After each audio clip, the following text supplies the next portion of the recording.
আমরা সকলেই চাই আমাদের দাম বাড়ুক, আমাদের মর্যাদা বৃদ্ধি পাক। কিন্তু কি করলে দাম বাড়বে, কি করলে মর্যাদা বৃদ্ধি পাবে, এই রাস্তা হয়তো অনেকেই জানি না। এই রাস্তা বড় সহজ রাস্তা। রাস্তা হলো আল্লাহ রাব্বুল আলামিনের গোলামি করা, তার দাসত্ব করা। যে আল্লাহ পাকের যত বড় গোলাম হবে, যে যত বেশি গোলামি এবং দাসত্ব করবে, তার দাম তত বেশি হবে। এক ব্যক্তি চৌকিদারের কাজ করে, চৌকিদারের চাকর। আরেক ব্যক্তি প্রেসিডেন্টের চাকর। তো প্রেসিডেন্টের চাকর চাকরদের প্রেসিডেন্ট হয়। চৌকিদারের চাকর একেও চাকর বলা হয়, প্রেসিডেন্টের চাকরকেও চাকর বলা হয়। দুই চাকর এক সমান নয়। সাধারণ মানুষ এবং প্রেসিডেন্টের মধ্যে যে পার্থক্য, সাধারণ মানুষের চাকর আর প্রেসিডেন্টের চাকরের মধ্যে ওই পার্থক্য। এই জগতের সবচেয়ে বড় ক্ষমতাধর, সবচেয়ে বড় ইজ্জতওয়ালা, সবচেয়ে বেশি সম্মানী আল্লাহ রাব্বুল আলামিন। এর থেকে বেশি ইজ্জতওয়ালা, এর থেকে বেশি সম্মানী, এর থেকে বেশি ক্ষমতাধর আর কেউ নেই। অতএব তার গোলামি যদি করতে পারি, তাহলে গোলামদের বাদশাহ আল্লাহ পাকের গোলামি যে যত বেশি করবে, তার দাম তত বেশি বাড়বে। হযরত রাসূল আকরাম সাল্লাল্লাহু আলাইহি ওয়াসাল্লাম যখন মেরাজ থেকে ফিরে আসলেন, জিজ্ঞেস করা হলো, হুজুর, এমন মর্যাদা তো অন্য কোনো নবীও লাভ করতে পারেননি। এত উপরে চলে গেলেন, এত উপরে অন্য কোনো নবীও যাইতে পারেনি। কিসের বিনিময়ে এই মর্যাদা অর্জিত হলো আপনার? হযরত রাসূলুল্লাহ সাল্লাল্লাহু আলাইহি ওয়াসাল্লাম জবাব দিলেন, আবদিয়তের কারণে, গোলামির কারণে, দাসত্বের কারণে। আমি আমার মাওলার সবচেয়ে বেশি গোলামি করি, সবচেয়ে বেশি দাসত্ব করি, এই জন্য আল্লাহ রাব্বুল আলামিন আমাকে সবচেয়ে বেশি উপরে উঠাই নিয়ে গেছেন। গোলামে হক শোদানে আইনে তারাকিস, গোলামি ইয়ে খোদা খুদ আইনে শাহিস, গোলামি ইয়ে খোদা খুদ আইনে শাহিস। খোদার গোলামি করা গোলামদের বাদশাহী করা, খোদার গোলামি করা উন্নতির চাবিকাঠি। যে যত বেশি গোলামি করবে, সে তত বেশি উন্নতি লাভ করতে পারবে। তাই দেখা গেছে হযরতে আম্বিয়ায়ে কেরাম আলাইহিমুস সালাতু ওয়াস সালাম থেকে নিয়ে সাহাবায়ে কেরাম, আউলিয়া আল্লাহ, আইম্মায়ে আযম, সকলের জীবনী পড়ে দেখুন, কে কত বেশি গোলামি করতে পারে এর মধ্যে ছিল হার জিত। কে কত ছোট হইতে পারে, কে কত নিচে নামতে পারে, কে কত বেশি বিনয়ী এখতিয়ার করতে পারে, কে কত বেশি নম্রতা এখতিয়ার করতে পারে, এই নিয়ে যেন প্রতিযোগিতা চলত। আমরা এর বিপরীত চলি। আমরা হার জিত দিই কে কত বেশি উপরে উঠতে পারে, আর ওনারা হার জিত দিতেন কে কত বেশি নিচে নামতে পারে। বিশেষ করে আল্লাহ রাব্বুল আলামিনের দরবারের ব্যাপারে তো কে কত ছোট হইতে পারে। আল্লাহু আকবার। ছোট থেকে ছোট, ছোট থেকে ছোট, ছোট থেকে ছোট মাপ পাওয়ার জন্য, মর্যাদার জন্য এটা অনেক বড় একটি চাবিকাঠি। যার দরবারে আমি মাপ পাইতে চাই, যার দরবারে ইজ্জত পাইতে চাই, সম্মান পাইতে চাই, ওই দরবারে ইজ্জত পাইলে পুরা দুনিয়াবাসী তাকে ইজ্জত করে। হাদিস শরীফে আছে, কোনো বান্দাকে যদি আল্লাহ রাব্বুল আলামিন ভালোবাসেন, আল্লাহ পাক যাকে ভালোবাসবেন তার থেকে ইজ্জতওয়ালা আর কেউ হইতে পারবে। তো আল্লাহ পাক যদি কাউকে ভালোবাসেন, তখন তিনি হযরত জিবরাইল আমিন আলাইহিস সালামকে ডেকে জানাইয়ে দেন, ও জিবরাইল, অমুক বান্দাকে আমি ভালোবাসি, অতএব তুমিও ভালোবাসো। হযরত জিবরাইল আমিন আলাইহিস সালাম তখন ওই বান্দাকে ভালোবাসতে থাকেন। এর পাশাপাশি আকাশের সমস্ত ফেরেশতাদেরকে ডেকে একথা জানাইয়ে দেন যে অমুক বান্দাকে আল্লাহ পাক ভালোবাসেন, আমি জিব্রাইলও ভালোবাসি, অতএব তোমরাও ভালোবাসো। ওই বন্দাকে তখন আকাশের ফেরেশতারাও ভালোবাসতে আরম্ভ করে, এবং এর পাশাপাশি আকাশের ফেরেশতারা জমিনের ফেরেশতাদেরকে ডেকে এই কথা জানিয়ে দেন যে অমুক বন্দাকে আল্লাহ পাক ভালোবাসেন, জিবরিল আমিন ভালোবাসেন, আমরা ভালোবাসি, অতএব তোমরাও ভালোবাসো। জমিনের ফেরেশতারাও তখন ওই বন্দাকে ভালোবাসতে আরম্ভ করে, আর এর পাশাপাশি জমিনে যত মাখলুক বিচরণ করে সমস্ত মাখলুকের অন্তরে এদের ভালোবাসা ঢুকাইয়ে দেয়। ওই বন্দাকে এখন সকলেই ভালোবাসতে আরম্ভ করে। তো যাকে সকলে ভালোবাসবে এর ইজ্জত, এর সম্মান কত বেশি হবে আন্দাজ করুন। সকলেই তার বন্ধু, তাকে ভালোবাসে, সব তার সহযোগিতার জন্য এগিয়ে আসে। হযরতে সাহাবায়ে কেরাম রাদিয়াল্লাহু তাআলা আনহুমের জামাত আফ্রিকা জেহাদে যেতেছেন। আফ্রিকার মহা জঙ্গলে গিয়ে পৌঁছছেন, আরো সামনে যাবেন। রাত হয়ে গেছে, রাত অবস্থান করবেন জঙ্গলে, কিন্তু মহা জঙ্গল, হিংস্র প্রাণী যেন গিজগিজ করে। বাঘ, ভাল্লুক, সিংহ, সাপ, বিচ্ছু এগুলো গিজগিজ করতেছে, এটা থাকার পরিবেশ নয়। কিন্তু সন্ধ্যা হয়ে গেছে, যাবেন আর কোথায়? তো যিনি মুজাহিদিনে ইসলামের আমির ছিলেন তিনি ঘোষণা দিলেন, ও জঙ্গলের প্রাণীরা, আমরা শেষ জমানার নবীর সাহাবী। আল্লাহু আকবার। পরিচয় কি দিতেছেন? আমি অমুক, আমি তমুক, আমি সেনাপতি না, আমরা শেষ জমানার নবীর সাহাবী। জিহাদ করতে আসছি, আজ রাত আমরা এখানে অবস্থান করব, তোমরা আমাদের জন্য একটু জায়গা ছেড়ে দাও। তো সব জায়গায় সব বিচ্ছু, বাঘ, ভাল্লুক গিজগিজ করে, একটু জায়গা ছেড়ে দাও, বাস এতটুক কথা বলছেন। তো বাঘ বাচ্চা মুখে নিয়ে জায়গা ছেড়ে দিতেছে, সাপ বাচ্চা মুখে নিয়ে জায়গা ছেড়ে দিতেছে। জায়গা পরিষ্কার হয়ে গেল, ওনাদের থাকার জন্য উপযোগী হয়ে গেল। রাত্রে থাকবেন এখানে, কিন্তু ওনাদের কথা তো আর সব প্রাণী শোনেনি। অন্য কোনো প্রাণী দূর থেকে এসে যদি আক্রমণ করে, তো দেখা গেছে রাতের বেলায় সিংহ, বাঘ এদের চতুর্দিক দিয়ে পাহারাদারি করতেছে। কেন? আমরা না ওনাদের কথা শুনছি, যারা শুনে নেই এরা তো চিনবে না এরা কারা, ওরা আক্রমণ করতে পারে, তাই কেউ যাতে আক্রমণ করতে না পারে এদের পাহারাদারি আমরা করব। কেন এরা পাহারাদারি করে? এরা বোঝে এই লোকগুলো আমাদের বন্ধু। কেন? আমাদের সৃষ্টিকর্তার বন্ধু। তো বন্ধুর হেফাজত বন্ধুই করবে, বন্ধুর সংরক্ষণ বন্ধুই করবে, বন্ধুর দেখাশোনা বন্ধুই করবে। তো বন্দা যদি আল্লাহ পাকের হবে গোলামির মাধ্যমে।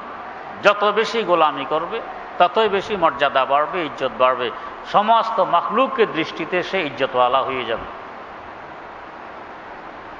তাই আম্বিয়ায়ে কেরাম থেকে নিয়ে সাহাবায়ে কেরাম, বুজুর্গানে দ্বীন, আইম্মায়ে দ্বীন, এরা সব আল্লাহ পাকের দরবারে কত ছোট হইতে পারে, নিজকে নিজে কত বড় অপরাধী হিসাবে পেশ করতে পারে, এই জন্য যেন প্রতিযোগিতা চলছে।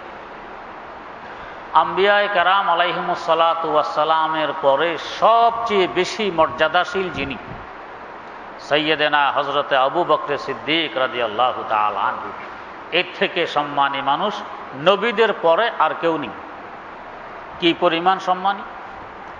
হযরত শেখ আহমদ সারহিন্দি মুজাদ্দিদে আল ফিসানি রহমতুল্লাহ আলাইহি একবার মুরাকাবায় বসেন হযরত সিদ্দিক আকবর আবু বকর রাদিয়াল্লাহু তাআলা আনহুর মর্যাদা এবং ফারুক আজম ওমর রাদিয়াল্লাহু তাআলা আনহুর মর্যাদা দেখার জন্য। ওনার মনে মাঝে মধ্যে সায় দিত ইনার মর্যাদা বেশি, মাঝে মধ্যে সায় দিত ওনার মর্যাদা বেশি। মোরাকাবায় বসার পর তিনি দেখতেছেন হযরত সিদ্দিক আকবর রাদিয়াল্লাহু তাআলা আনহুর মাথা হযরত রাসূলুল্লাহ সাল্লাল্লাহু আলাইহি ওয়াসাল্লামের কদম মোবারকের সাথে মিলে আছে। তার মানে নবীদের পরে ওনার মর্যাদার সাথে সাথে, মধ্যখানে কোনো ফাঁক নেই। আর ফারুক আজম আরো অনেক নিচে। তো বুঝলেন যে না, মর্যাদার দিক দিয়ে সিদ্দিক আকবর আবু বকর রাদিয়াল্লাহু তাআলা আনহু সকলের উপরে, নবীদের পরেই তার স্থান। এত বড় মর্যাদাশীল রাসূল সাল্লাল্লাহু আলাইহি ওয়াসাল্লাম তার অসুস্থতা অবস্থায় ইমামতের দায়িত্ব আবু বকর সিদ্দিক রাদিয়াল্লাহু তাআলা আনহুকে দিলেন। তো রাসূলের মুসাল্লায় দাঁড়াইয়ে ইমামত করবে, কেমন ব্যক্তিত্বের মালিক হইলে এটা সম্ভব হয়, কত বড় মর্যাদাশীল। আর উনি আল্লাহ রাব্বুল আলামিনের দরবারে নিজকে নিজে পেশ করতেছেন কত তুচ্ছ তাচ্ছিল্য মনে করে, কত ছোট, কত হেয়, কত বিনয়ী, কত নম্রতা, কত গোলামি, কত দাসত্ব।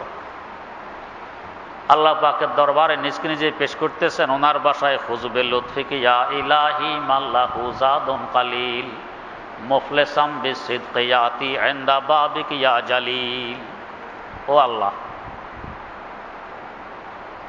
এমন এক ব্যক্তির উপর দয়া করো যার কোনো পুঁজিবাট্টা নেই, যার কোনো পুঁজিবাট্টা নেই, এমন অসহায় একজন ব্যক্তির উপরে দয়া করো। মুফলিসাম বিসিদকি ইয়াতি ইনদা বাবিকি ইয়া জালিল। আল্লাহ বেসুরু সামানির সাথে খালি হাত একেবারে দেউলিয়া হয়ে তোমার দরবারে ধর্ণা দিয়েছে, তোমার দুয়ারে উপস্থিত হয়েছে দেউলিয়া হয়ে, এমন একজন অসহায়ের উপরে একটু দয়া করো। আগে বলতেছেন জাম্বুহু জাম্বুন আযীমুন ফাগফিরি জাম্বাল আযীম ইন্নাহু শাখসুন গারিবুন মুযনিবুন আবদুন জালিল। আল্লাহ, তোমার এই অসহায় বান্দার গুনাহ ছোট মোটো গুনাহ নয়, সব বড় বড় গুনাহ। জাম্বুন আযীম ফাগফিরি জাম্বাল আযীম, এই জন্য তোমার দরবারে আশা নিয়ে আসছি, আমার এই বড় বড় গুনাহগুলো তুমি দয়া করে ক্ষমা করে দাও। ইন্নাহু শাখসুন গারিবুন মুযনিবুন আবদুন জালিল। এই বড় অসহায়, মুযনিবুন বড় গুনাহগার, আবদুন জালিল বড় তুচ্ছ, যার কোনো অস্তিত্ব নেই, এমন একজন তুচ্ছ বান্দা তোমার দরবারে ধর্ণা দিয়েছে। তাআলা ইয়া রাব্বি যুনুবি মিসলা রামলিন লা তুআদ ফা'ফু আন্নি কুল্লা যামবিন ফাসফাহিস সাফহাল জামিল। আল্লাহ, গুনার সংখ্যা তো এত বেশি, এত বেশি, এত বেশি, আকারে তো আযীম বড়, আর সংখ্যা এত বেশি যেন মরুভূমির বালিকণা। মরুভূমির বালিকণা যদি সারা দুনিয়ার ইঞ্জিনিয়ার সব বসে গুনতে আরম্ভ করে পারবে না গুনতে, এত বালিকণা। তো আমার গুনাহ এরকম মরুভূমির বালিকণার নেই, অসংখ্য গুনাহ। তাআলা ইয়া রাব্বি যুনুবি মিসলা রামলিন লা তুআদ, যার গণনা সম্ভব নয়। ফা'ফু আন্নি কুল্লা যামবিন ফাসফাহিস সাফহাল জামিল। আল্লাহ, তোমার তো দয়ার সাগর অনেক বড়, তুমি চাইলে আমার এই মরুভূমির বালিকণার থেকেও বেশি গুনাহ এক মুহূর্তে ক্ষমা করে দিতে পারো। তোমার দরবারে সে ক্ষমা চাই, ক্ষমা করে আমাকে পরিষ্কার বানিয়ে দাও। কাইফা হালি ইয়া ইলাহি লাইসা লি খায়রুল আমাল সুউ আমালি কাসীরুন জাদু তাআতি কালিল। আল্লাহ, আমার অবস্থা কি হবে হাসর মাঠে? আমার তো কোনো ভালো আমল নেই, নেকামল নেই, হাসর মাঠে আমার অবস্থা কি হবে? আমরা তো মনে করি আমার কত নামাজ, কত রোজা, কত সদকা খয়রাত, কত দান দক্ষিণা, কত কিছু। আর সিদ্দিকে আকবরের মতো মানুষ মনে করতেছেন কাইফা হালি ইয়া ইলাহি লাইসা লি খায়রুল আমাল সুউ আমালি কাসীরুন জাদু তাআতি কালিল। আমার কোনো নেকামল নাই, আমার অবস্থা কি হবে হাসর মাঠে? আমার গুনাহ অনেক বেশি, বদামল বেশি। জাদু তাআতি কালিল, ইবাদতের পুঁজি খুব স্বল্প, অবস্থা কি হবে? আফিনি আন কুল্লি দাইন ওয়াখজি আন্নি হাজাতি ইন্নালি কালবান সাকিমান আনতা তাশফি লিল আলিল। আল্লাহ, বাতিনিভাবে আমি অনেক বড় রোগী। আমরা কই কি নামাজ না পড়লে না পড়ছি আর কি, আমার অন্তর ভালো আছে, মানে আমার অন্তরে কোনো রোগ নেই, এটা দাবি করি।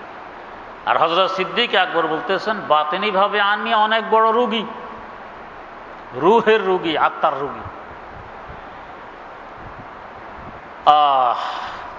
আফিনি আন কুল্লি দাইন ওয়াকজি আন্নি হাজাতি ইন্নালি কালবান সাকিমান আনতা তাশফি লিল আলিল।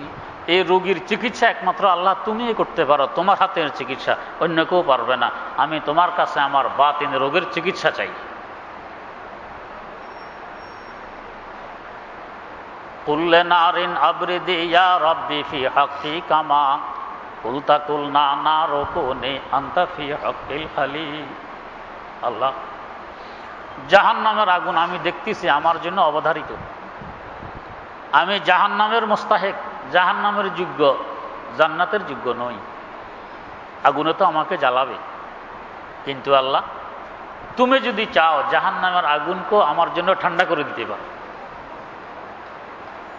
যেরকম ভাবে তুমি তোমার খলিলের ব্যাপারে আগুনকে এই আগুন ঠান্ডা হয়ে যাও বলেছিলে, নমরুদের আগুন ঠান্ডা হয়ে গিয়েছিল।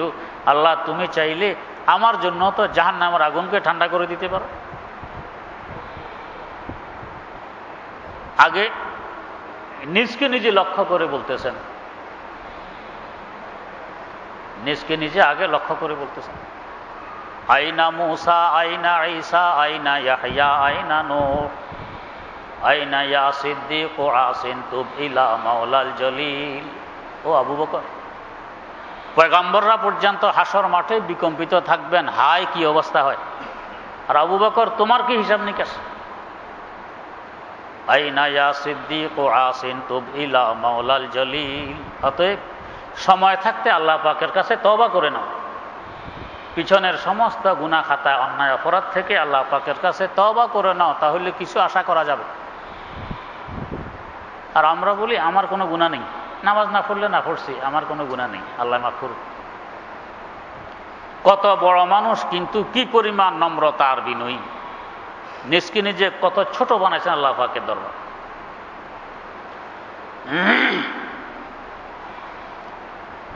আল্লাহ, এক একজন বুঝুন। দারুল উলুম দেওবন্দের প্রতিষ্ঠাতা হুজ্জাতুল ইসলাম আল্লামা কাসেম নানুতবি রাহিমাহুল্লাহ, কত বড় মানুষ, এদের বড়ত্বের কল্পনাও আমাদের মতো ছোটদের পক্ষে সম্ভব নয়। এত বড় মানুষ, যার শানে আমার শাইখ মুর্শিদ শাইখুল ইসলাম আল্লামা তাকি উসমানী दामत बरकातुहुम বলতেন, इनका सिर्फ एक कसूर है कि ये हिंदुस्तान में पैदा हुए, अगर ये अरब में पैदा होते तो जिस तरह हनफी मालिकी शाफी और हम्बली मजहब हैं, इस तरह एक कासिमी मजहब होता। ওনার একটাই অপরাধ যে উনি জন্মগ্রহণ করছেন ভারতবর্ষে, ওনার মতো মানুষ যদি আরবে জন্মগ্রহণ করত, তো যেরকম হানফি শাফি মালিকি মজহাব আছে, এরকম আরেকটা মজহাব হইতো কাসিমি মজহাব।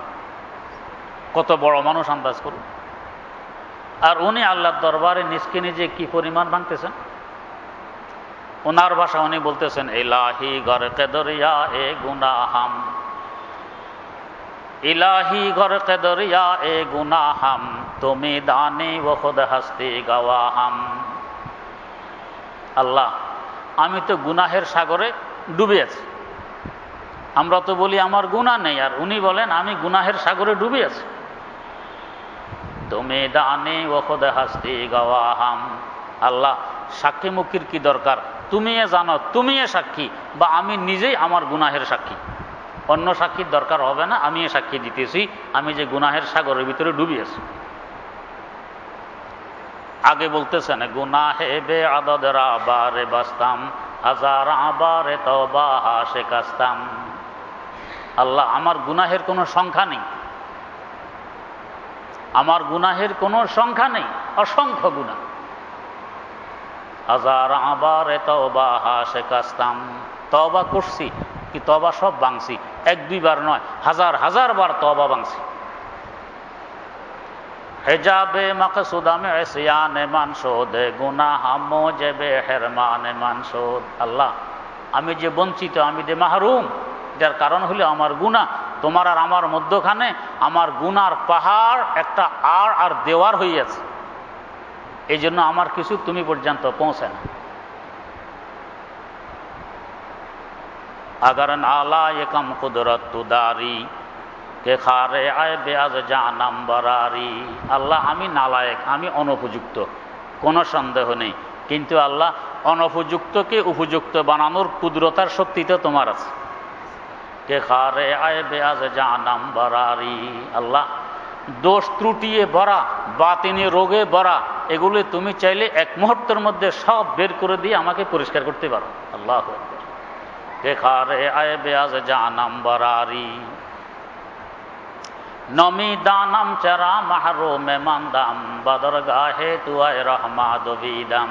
আল্লাহ, আমি মাহরুম আর বঞ্চিত, তারপরও তোমার দরবারের দিকেই তো দৌড়ি, অন্য কারো দরবারে তো যাই না। তোমার দরবারের দিকেই দৌড়তেছি, অন্য কারো দরবারে তো যাই না। আল্লাহ, তুমি চাইলে তো দয়া করতে পারো। বহালে আজেজে বেচারা বেঙ্গার। আল্লাহ, শেষমেশ ফরিয়াদ তোমার দরবারে এই বেচারা, এই অসহায়ের অবস্থার দিকে একটু রহমতের দৃষ্টি দাও।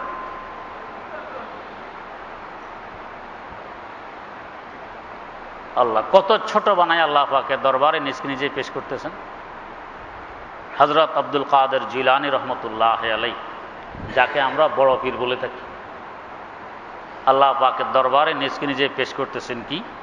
তাআবাদ ইয়া রব যে তু মান লুৎফে হাদারাম উমিদ, তাআবাদ ইয়া রব যে তু মান লুৎফে হাদারাম উমিদ, আজ তো গার উম্মীদ বুরদাম আজ কুজাদারাম উমিদ, জি সিতম উমরে বাসে চো দুশ্মনা দুশ্মন মাগির, বেওয়াফাই করদাম আজ তু ওয়াফাদারাম উমিদ, মান গরিবাম মান ফকিরাম বেকাসবি বারোজার, এক খোদা হে শরবতে দারু শিফা দারাম উমিদ।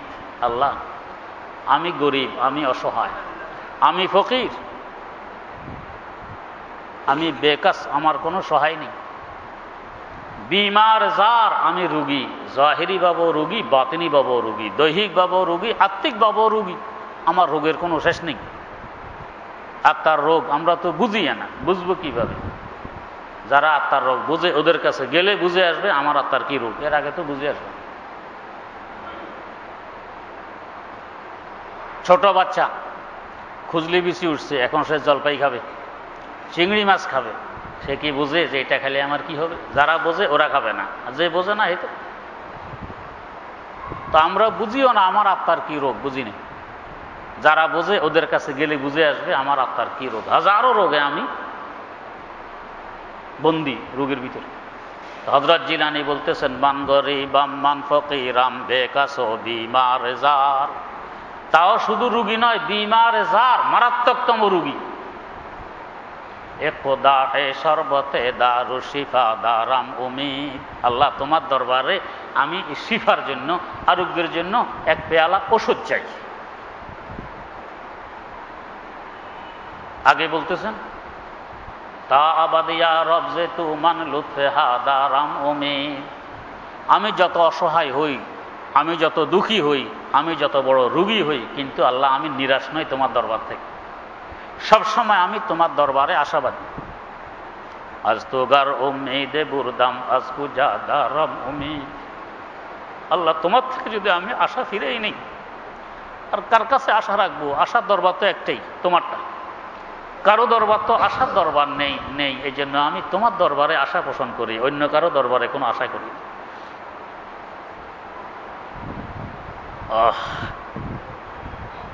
আজ তো গার উম্মীদে বুরদাম আজ কুজাদারাম উমিদ। আগে বলছেন, যে সিতম উমরে বাসে চো দুশ্মনা দুশ্মন মাগির, বেওয়াফাই করদাম আজ তু ওয়াফাদারাম উমিদ। আল্লাহ, সারা জীবন কাটাইলাম তোমার দুশ্মনের মতো, তোমার সাথে দুশ্মনী করলাম, নাফরমানি করলাম। যে সিতম উমরে বাসে চো দুশ্মনা দুশ্মন মাগির। আল্লাহ, আমি বেবুঝ, আমি বুঝি না, এই জন্য দুশ্মনের মতো পুরা জিন্দিগি কাটাই দিছি, নাফরমানের ভিতরে কাটাই দিয়েছি। আল্লাহ, তুমি তো বোঝো, তুমি আমাকে দয়া করে দুশ্মন মনে করো না, যদিও আমি দুশ্মনী করি। বেওয়াফাই করদাম আজ তু ওয়াফাদারাম উমিদ। আল্লাহ, সবসময় করছি তোমার নাফরমানি, ছিলাম তোমার অকৃতজ্ঞ বেওয়াফা গোলাম। কিন্তু আল্লাহ, তুমি তো অকৃতজ্ঞ নও, তোমার দরবারে আমি ওয়াফাই চাই। তুমি আমার বেওয়াফাইকে না দেখে তোমার ওয়াফাই দিয়ে সব ডেকে নাও। নিজকে নিজে কত ছোট্ট, কত অসহায়, কত বিনয়ী, কত নম্রতার সাথে পেশ করতেছেন আল্লাহ পাকের দরবারে। এর বরকতে আল্লাহ পাক বড় বানাই দিয়েছেন। হাদিস শরীফে আছে, মান তাওয়াযা লিল্লাহি রাফাআহুল্লাহ, যে আল্লাহর ওয়াস্তে নিজকে নিজে ছোট বানায় আল্লাহ তাকে বড় বানাইয়ে দেন। আমরা বড় বানাই, এই জন্য বড় হইতে পারি না, আরো ছোট হয়ে যাই। মানুষের দৃষ্টিতে তুচ্ছ হয়ে যায়। তো হযরতে সাহাবায়ে কেরাম রাদিয়াল্লাহু তাআলা আনহু ওনারা ছোট বানাইছেন, বুজুর্গানে দিন ওনাদেরকে ছোট বানাইছেন, আল্লাহ পাক বড় বানাই দিয়েছেন। সাইয়্যিদানা হযরত আবু হুরায়রা রাদিয়াল্লাহু তাআলা আনহু কত বড় সাহাবী, 5377টি হাদিস তার থেকে বর্ণিত। এক সময় মিশরের গভর্নর থাকা অবস্থায় বড় লাকড়ির একটি বোঝা মাথায় নিয়ে যেখানে লোক সমাগম বেশি ওইখান দিয়ে হাঁটতেছেন, তাও চুপচাপ নয়, বলতে বলতে কি আমিরুল মুমিনিন আসতেছে, জায়গা দাও, আমিরুল মুমিনিন আসতেছে, জায়গা দাও। মানুষ তাকায় দেখে আমাদের গভর্নর লাকড়ির বোঝা মাথায় নিয়ে এই কথা বলতে বলতে হাঁটে। পরবর্তীতে জিজ্ঞেস করা, হুজুর আপনি গভর্নর, এই কাজ কি করতেছেন? জেনে শুনে করছি। কেন করছেন? দেখো আমি তো সেই আবু হুরায়রা, যে আবু হুরায়রা মক্কায়ে মুকাররমা থেকে হিজরত করে যখন মদিনায়ে মুনাওয়ারা এসেছে, আল্লাহর নবীর মসজিদে পড়ে থাকতো, বাজারে যাইতো না ব্যবসা বাণিজ্যের জন্য, ক্ষেত খামারে যাইতো না চাষাবাদের জন্য, নবীর সংসবার সোহবতের লালসায় সবসময় নবীর মসজিদেই পড়ে থাকতো। অভাব অনাটন পেটের ক্ষুধায় মাঝে মধ্যে আমি বেহুশ হয়ে যেতাম, কিন্তু লোকেরা মনে করত আমার মির্গি রোগ উঠছে, এই জন্য বেহুশ হয়ে গেছে। তখনকার সময় আরবদের ধারণা ছিল মির্গি রোগ উঠলে রোগীর ঘাড়ে যদি কেউ পা দিয়ে পাড়ায়, পা দিয়ে দাবায়, তাহলে রোগটা সেরে যায়। তো তারা আমাকে মির্গি রোগের রোগী মনে করে আমার ঘাড়ে পা দিয়ে পাড়াইতো আর দবাইতো, কিন্তু আমি বুঝতাম আমি রোগী নই, আমি ক্ষুধার্ত। ক্ষুধার কারণে আমি বেহুশ হয়ে গেছি, লোকেরা আমার ঘাড়ে পা দিয়ে পাড়াইতো। সে আবু হুরায়রা, এখন আমি মিশরের গভর্নর, আমি রেশমি রুমাল দিয়ে নাক মুছি। আবু হুরায়রার নফস মোটা হইতে পারে, ঘাড় মোটা হইতে পারে, যে আবু হুরায়রা তুমি এখন ক্ষমতাসীন মিশরের গভর্নর, নফস যাতে মোটা হইতে না পারে এই জন্য আমি এই লাকড়ির বোঝা মাথায় নিয়ে যেখানে লোক সমাগম বেশি সেখান দিয়ে হাঁটতেছি। তাও হয়তো আমার দিকে কেউ নাও তাকাইতে পারে, এই জন্য যাতে তাকায় তাই বলতেছি, সর আমিরুল মুমিনিন আসতেছে, জায়গা দাও, যাতে সবাই দেখে আমি কেমন আবু হুরায়রা। নফসকে শিক্ষা দিতেছি। এইভাবে নফসকে শিক্ষা দিয়ে আজ আবু হুরায়রা আকাশে বাতাসে যেন তার নাম ভেসে বেড়ায়। 1450 বছর হয়ে গেছে, এখনো যেন তিনি জিন্দা।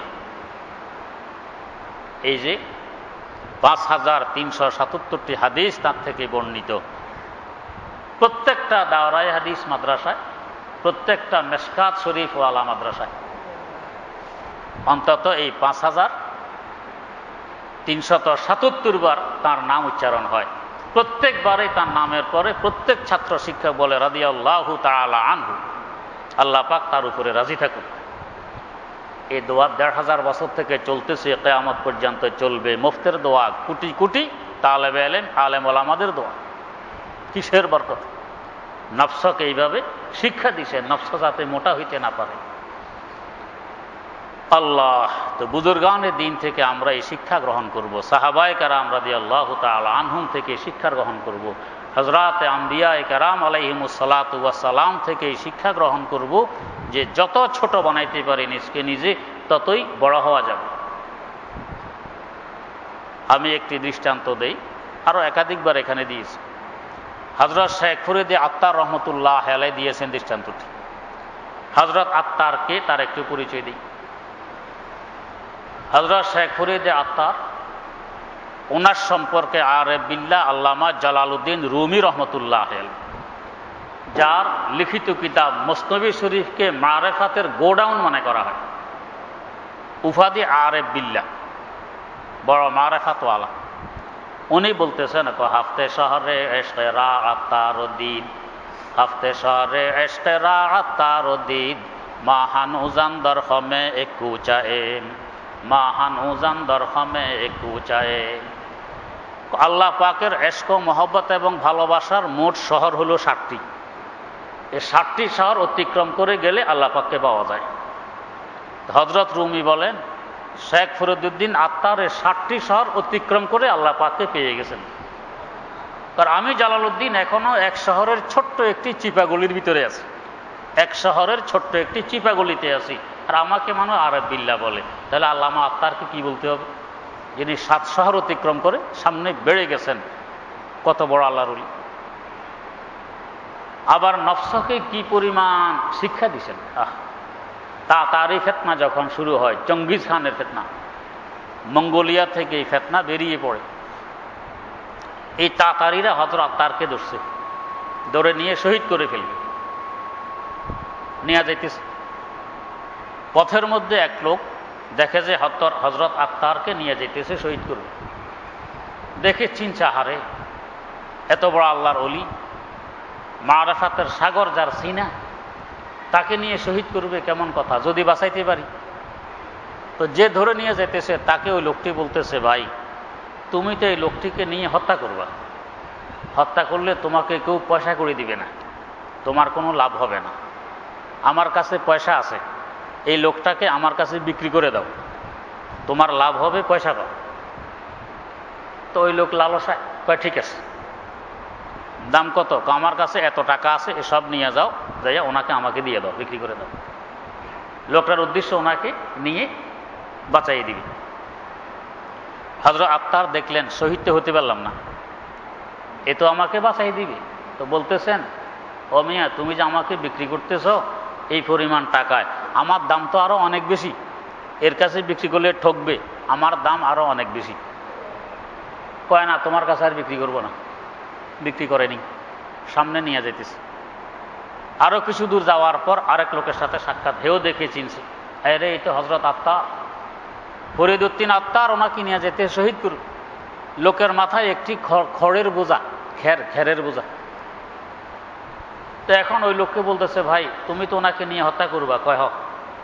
তো হত্যা করলে তো তোমার কোনো লাভ হবে না, কিছু পাইবা না, এক কাজ করো, আমার কাছে বিক্রি করে দাও, বিক্রি করলে তোমার লাভ হবে, কিছু পাইবা। কয় ঠিক আছে, বিক্রি করব, কি দিবা? আমার কাছে আর কিছু নেই, এই খড়ের বোঝা এটা আছে, এটা তুমি নিয়ে যাও, ওনাকে আমাকে দিয়ে দাও। আগে থেকে দাম কমলো না বাড়লো? কমছে না। আগে কত টাকা, এখন একটা খড়ের বোঝা, এটার আর কত টাকা হবে? এই কথা শুনে হযরত আত্তার বলতেছেন, দেখো আমার দাম আরো অনেক কম, একটু বেশি বলতেছে। আমার দাম, সে একটা খড়ের বোঝা বলতেছে, আমার দাম আরো অনেক কম, এই খড়ের বোঝার সমানও আমার মূল্য নেই। এখন এই লোকটা ভাবলো, এই লোকটা আমার সাথে মজাক করতেছে, এখানে তলোয়ার দিয়ে শিরুচ্ছেদ করে ফেললো, শহীদ হয়ে গেল। কি পরিমাণ নফসকে ভাঙতেছেন, খড়ের বোঝার থেকে আমার দাম ওরকম, আর ওইখানে দাম বেশি বলতেছেন কেন? যাতে শাহাদত আমার নসিব হয়। ওই লোকটার কাছে বিক্রি করে দিলে আমি তো আর শহীদ হইতে পারলাম। যে শাহাদতের জন্য আল্লাহ নবী, বুখারী শরীফে হাদিস আছে, আমি চাই আল্লাহ পাক আমাকে শাহাদতের মওত নসিব করুন, এরপরে সুম্মা ওহিয়া সুম্মা উক্তাল, সুম্মা ওহিয়া সুম্মা উক্তাল, সুম্মা ওহিয়া সুম্মা উক্তাল। আবার আমাকে জিন্দা করুক, আমি আবার আল্লাহ রাস্তায় শহীদ হই, আবার আল্লাহ পাক জিন্দা করুক, আবার আল্লাহ রাস্তায় শহীদ হই, আবার জিন্দা করুক, আবার শহীদ হই। শহীদ হওয়ার দাম এত বেশি, নবী যেখানে আফসোস করে গেছেন শহীদ হওয়ার জন্য। হযরত আত্তার দেখলেন এর কাছে বিক্রি করলে আমি তো শহীদ দিতে পারবো না, তাই বললেন দাম অনেক বেশি। আর ওইখানে জানেন যে খড়ের বিনিময়ে আমাকে বিক্রি করবে না, তাই বলতেছেন আমার দাম আরো কম, এত বেশি বলতেছে, বাস শহীদ হয়ে গেল। তো সে আত্মার একটি দৃষ্টান্ত দিতেছেন বিনয় আর নম্রতার। কি দৃষ্টান্ত? ওনার ভাষায় উনি বলতেছেন, দানা পোস্তফে তাজ্জ বরদাস তাসকু নাদ, খোসা চৌসার বরকা সাদ পোষে তাসকু নাদ, খোসা চৌসার বরকা সাদ পোষে তাসকু নাদ। ও মানুষেরা, দেখো কৃষক যখন বীজ বুনায়, ধানের বীজ, গমের বীজ মাঠের মধ্যে বুনায়, তো বুনাইলে এই বীজ তখন কি করে? মাটির অন্ধকারে লুকিয়ে থাকার চেষ্টা করে। যত চাষ দেয় আরো লুকায়, যত মই দেয় আরো লুকায়, সে উপরে থাকতে চায় না। কেন? এই ধান ছোট্ট একটি বীজ, গম কত ছোট্ট, তো সে মনে করে আমি এত ছোট্ট মাকলুক, আমার কিসের অস্তিত্ব, কোন লজ্জায় মুখ দেখাই, লুকিয়ে থাকি মাটির অন্ধকারে, এটাই ভালো। আমি যখন ছোট আরো নিচে ছোট হয়ে যাই, লুকিয়ে থাকি। আল্লাহ পাক বলেন, ও ধান, ও গম, তুই তোকে ছোট মনে করার দরুন আমি তোকে বড় বানাই দিব। কিভাবে বড় বানাইলে? 10-15 দিন পর একটা গাছ গজিয়ে উঠছে ধান থেকে, গম থেকে। অথচ মাটির নিচে লোহা পুঁতে রাখলেও লোহা কি হয়? মাটি হয়ে যায়। এই নরম ধান, গন্ধ আরো নরম, এটা মাটি হইল না, তার থেকে গাছ উঠতেছে। পালতা है बीज को मिट्टी की तारीकी में कौन दरियाओं की मौजों से उठाता है सहाब। এই মাটির অন্ধকারে আল্লাহ পাক লালন পালন করলেন, এই ছোট্ট বিচির পোষতে দিলেন না, গাছ উঠল। ধান গাছ লম্বা হইতে হইতে কোনো কোনো ধান গাছ এত লম্বা হয় যে ক্ষেতের মালিক ভিতরে ঢুকলে মালিককেও দেখা যায় না, ধান গাছ আরো উপরে। এখন ভিতরে অহংকার আসছে, আমি কত বড়, আমার মালিক থেকেও আমি আরো 1 বিঘত লম্বা। মালিক আমার ভিতরে ঢুকলে মালিকের মাথা দেখা যায় না, আমার মাথার কারণে আমার মাথা দেখা যায়, আমি বড়। যখন শীষ বেরিয়ে আসে আরো বড় করে বের করে একবার আকাশ পানে উকি মারে, আমি অনেক বড়। আল্লাহ পাক বলেন, বড় মনে করতেছো? খোসাচো সারবার কাসাদে পোষে তাসকুনা, অপেক্ষা করো, গাড় ভেঙে দিতেছি, বেশি দিন লাগবে না। এরপর যখন ধান পাকে, গম পাকে আর উপরের দিকে থাকে, সব গাড় নিচের দিকে ভেঙে দিল। তো আগে ধানের বীজ, গমের বীজ ছোট মনে করছিল, আল্লাহ পাক বড় বানাই দিয়েছেন। বড় হওয়ার পর যখন বড় মনে করা আরম্ভ করছে, গাড় ভেঙে মাথা নিচের দিকে জোকাই দিছে। ধান পাকলে কোনো ধানের শীষের উপরের দিকে থাকবে না, সব নিচে পড়ে যাবে। একটা ধানের যদি এই অবস্থা হয়, আমাদের মানুষের কি অবস্থা হবে? নিজকে নিজে বড় বানাইতে চাইলে, অহংকার আর গৌরব করলে বড় হওয়া যাবে না, আরো ছোট হয়ে যাওয়া লাগবে। আর যদি দিল থেকে, অন্তর থেকে নিজকে নিজে ছোট মনে করি, বিনয় আর নম্রতা এখতিয়ার করি, তো দেখবেন আল্লাহ রাব্বুল আলামিন কত বড় বানায় দেয়। তো বড় হওয়ার আশায় ছোট বানানো যাবে না। বাস্তবে আমি ছোট, এই জন্যই ছোট বানাই দিবেন আল্লাহ পাক বড়, এটা ভিন্ন কথা। ওই উদ্দেশ্যে ছোট হওয়ার দরকার নেই, বরং ছোট হওয়া ইসলামী শরীয়তের বিধান। আর নিজকে নিজে ছোট মনে করলে কোনো ঝগড়া থাকে না। ঝগড়া তো বড় মনের কারণে, একজনে আপনাকে গালি দিল অথবা আপনার উপরে হাত তুলল, হ্যাঁ আমার উপরে হাত তুলতে পারে, আমি তার থেকে কম, এইটা আপনি তার উপরে হাত তুললেন, হে যদি একবার আপনি 2 বার, শুরু হইল মারামারি। আর যদি বিনয় আর নম্রতা, হাত তুলছে হের নেকি অনেক বেশি, আমি গুনাহগার মানুষ, একবার 10 বার তুললেও সমস্যা হইতো না, কোনো ঝগড়া নেই। এই জন্য ইসলাম বলে, কেউ যদি তোমাকে কটু কথা বলে কিংবা তোমার উপরে হাত তোলে, তোমাকে প্রহার করে, তোমাকে মারে, তো দেখো আগে তার বয়স তোমার থেকে বেশি না কম। তো যদি দেখো বয়স বেশি, তো এই তো মুরব্বী, তার ইবাদত আমার থেকে বেশি। 1 বছরে বড় যদি হয়, তো দিনে 5 ওয়াক্ত নামাজ, 1 বছরে 365কে 5 দিয়ে গুণ দিলে যত হয়, এত নামাজ তার বেশি আমার থেকে। তো যার ইবাদত বেশি, তার দাম বেশি, ফজিলত বেশি। তো বেশি দামি মানুষ আমাকে গালি দিছে, বেশি দামি মানুষ আমাকে প্রহার করতেই পারে, আমি আরো প্রহারের উপযোগী। আর ঝগড়া আছে? কোনো ঝগড়া নেই। যদি দেখো সে আমার থেকে ছোট, তো তাহলে এবার চিন্তা করো, আমি যদি তার থেকে 1 বছরেরও বড় হই, এই 1 বছরে আমি কত গুনাহ করছি, এত গুনাহ হে করতে পারেনি। 1 দিনেরও যদি বড় হই, 1 দিনে আমি কত গুনাহ করছি, এত গুনাহ সে করেনি। তার গুনাহ আমার থেকে কম, যার গুনাহ কম তার ফজিলত বেশি, মর্যাদা বেশি। এই হিসাবে বেশি ফজিলতওয়ালা একটা মানুষ আমাকে গালি দিল, আমাকে মারল, মারতেই পারে, গুনাহগার কেন হইলাম, আরো মারুক, তো বস, তাহলে আর কোনো ঝগড়া নেই, মারামারি নেই, ধরাধরি নেই। আর যদি বলে হ্যাঁ হে আমাকে মারতে পারে, আমি তার বাপের সমান, এই বাস শুরু হইলে মারামারি। তো তাওয়াজুর, বিনয়ী, নম্রতা এমন এক ওষুধ, এটা দুনিয়াকে স্বর্গে পরিণত করে দেয়। আল্লাহ, তো কিভাবে এই বিনয় আর তাওয়াজুর অর্জন করা লাগবে, আবার কোথায় বিনয়ী তাওয়াজুর এখতিয়ার করতে হবে, কোথায় আবার এটা করা যাবে না, কোনো কোনো জায়গায় এটা করা যাবে না। এটা নিজে নিজে বোঝা কঠিন। যারা বোঝে, ওদের সংস্রবে, ওদের সোহবতে, ওদের কাছে গেলে, ওদের পরামর্শ অনুযায়ী চললে তখন সহজে বুঝে আসবে, এমনি বুঝে আসবে। আল্লাহ রাব্বুল আলামিন আমাদের সকলকে কথাগুলোর উপর আমল করে উভয় জাহানে ধন্য হওয়ার তৌফিক দান করুন।